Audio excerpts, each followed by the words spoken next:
Every year, millions of people around the country spill into streets, dressed as fairies, goblins, characters from their favorite movie franchise, and everything in between, partying and making mischief. But outside of a good time, how many know why they do it? Today, Halloween is a billion-dollar industry. But exactly how did it get there?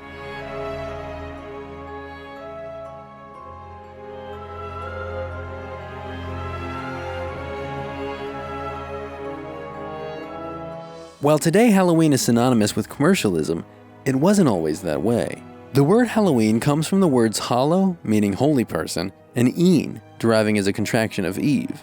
And All Hallows' Eve finds its origins all the way back in the time of the ancient Celtic pagans with the holiday of Samhain, a 3-day fire festival that essentially celebrated death and rebirth. The Celts, who lived in what is now Ireland, Scotland, the UK, and parts of Northern Europe, based their calendar on the Wheel of a Year, essentially divided into two halves, the light and the dark. When one gave way to the other, this transition was marked by a fire festival. The word Samhain translates into modern Irish to summer's end. Samhain celebrated the dead, and particularly the celebratory feast paid homage to loved ones who had passed away recently, essentially as an invitation for their spirits to rejoin the living. Many of Samhain's original rituals have been lost, but what we do know of their holiday traditions from Celtic folklore and ancient Roman historians is that they were intended to connect them to spirits, including costumes, most likely animal or furs to help them hide from the unfriendly ones, feasting, and making lanterns from hollowed-out gourds, seemingly the birth of the modern pumpkin jack-o'-lantern. Sacrifices, generally of crops or animals, were made during this time as an offering to the spirits. It was popular for tricks or pranks to be played by humans and blamed on mischievous spirits. As a result of the Roman invasion, with most of the Celtic land being conquered by Rome in 43 CE, the spread of Christianity and Catholicism would force pagan Celtic traditions to evolve or be completely repressed. In part, many Celtic traditions and popular pagan practices were reframed to fit within a Christian narrative, as a way of converting people with greater comfort and ease. Samhain would evolve into All Saints' Day, which was also referred to as All Hallows' Day, and was intended to be a day to celebrate the Christian saints and martyrs. Essentially, instead of honoring pagan gods and mischievous spirits, they now celebrated Christian figures.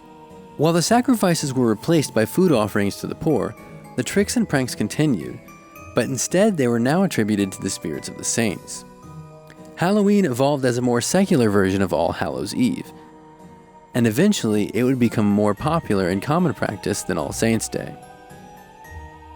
While Halloween has its origins in the British Isles, there's a great disparity in its popularity in former British colonies.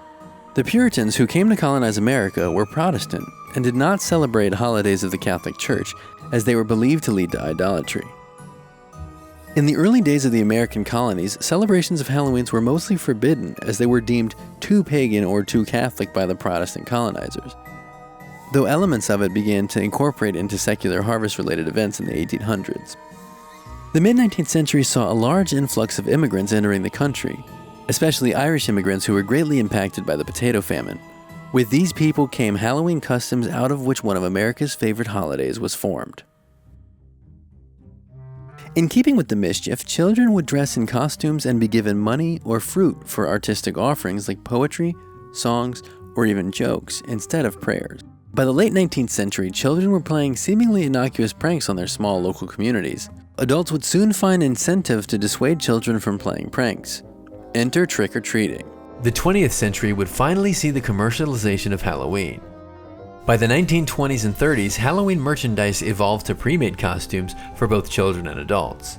After World War II in the 1950s, the economic boom had candy manufacturers getting on the Halloween bandwagon. Movies and TV are also largely responsible for the proliferation of Halloween as a mass-market holiday. Cinemas in the 50s offered scary movie festivals, and in the 60s, the new television industry began running Halloween specials during Halloween season. By 2015, the National Retail Federation predicted spending on Halloween could reach $6.9 billion. Whether you believe that we've lost the meaning or not, Halloween has since evolved far beyond the days of pagan fire festivals. For more than a month out of the year, costume stores show up out of nowhere. Candy corn and Halloween-themed candies dominate whole aisles of grocery stores, and spooky shows and movies build out entire TV station schedules. Whether you like it or not, whether you want to dress up as a gruesome goblin or a sexy cat, or ignore the holiday altogether, Halloween has stood the test of time and proven itself as a holiday that's here to stay.